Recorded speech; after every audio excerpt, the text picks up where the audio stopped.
کیا کو ایجوکیشن کا بزنس جائز ہے؟ اس میں کوئی گناہ تو نہیں؟ مصعب صاحب کراچی سے۔ شاید ان کا مقصد یہ ہے کہ کوئی بھی تعلیمی ادارہ جس میں کو ایجوکیشن سسٹم ہو، ایسا ادارہ کھولنا اور اس پہ پھر بزنس کرنا۔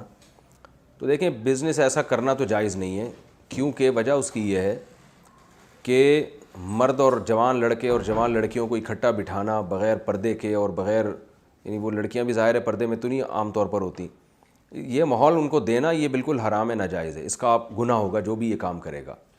لیکن اس کی ارننگ حرام نہیں ہوگی، کیونکہ جو آپ کو ارننگ ہو رہی ہے وہ لڑکے لڑکیوں کو ساتھ بٹھانے کی نہیں ہو رہی، بلکہ ٹیچنگ کی ہو رہی ہے۔ جو آپ ان کو کورس پڑھا رہے ہیں یا اپنے ہاں پڑھانے کا انتظام کر رہے ہیں، اس کے بدلے میں آپ فیسیں لے رہے ہیں۔ تو بعض عمل ایسا ہوتا ہے کہ جو ناجائز ہوتا ہے، مگر اس کی وجہ سے اس کی ارننگ حرام نہیں ہو جاتی۔ ارننگ کا تعلق اس ٹیچنگ سے کہ آپ ان کو پڑھا کیا رہے ہیں۔ اگر جائز چیز پڑھا رہے ہیں تو آپ کے لیے ارننگ حلال ہے، اور اگر حرام چیز پڑھا رہے ہیں تو ارننگ آپ کی حرام ہوگی۔ تو اس لیے کو ایجوکیشن سسٹم کو ختم کرنا چاہیے معاشرے میں، اس کو بالکل بھی پروموٹ نہیں کرنا چاہیے، لیکن ایسے لوگوں کی ارننگ حرام نہیں ہوتی۔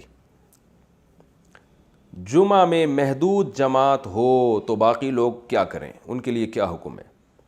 یہاں انڈیا میں جمعہ کی نماز کے لیے صرف 100 لوگوں کو اجازت ہے۔ مسجد کے اندر مسجد کے ذمہ دار گیٹ پر کھڑے ہو جاتے ہیں اور لوگوں کی تعداد پوری ہونے پر گیٹ بند کر دیتے ہیں۔ ایسی حالت میں جو پہنچ گیا وہ پڑھ لیتا ہے، اگر کوئی نہ پہنچا تو اس کے لیے جمعہ کی نماز کا کیا حکم ہے؟ کیا وہ دوسری مسجد تلاش کرے گا جہاں 100 افراد شامل ہو سکیں؟ محمد مظہر یو پی سے۔ جی، اصل حکم تو یہی ہے کہ وہ دوسری مسجد تلاش کرے جہاں 100 افراد جمع ہو سکتے ہوں۔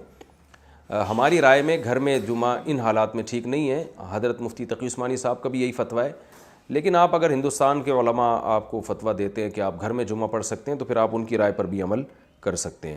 ہماری تو یہی رائے ہے کہ جمعہ کے لیے اذن عام ضروری ہے، اور گھر میں جب آپ نماز پڑھیں گے تو محدود لوگ ہوں گے، باقیوں پر آپ پابندی لگائیں گے تو اذن عام والی شرط نہیں پائی جاتی۔ اس کے کیا دلائل ہیں؟ دونوں طرف سے بہت دلائل دیے گئے ہیں۔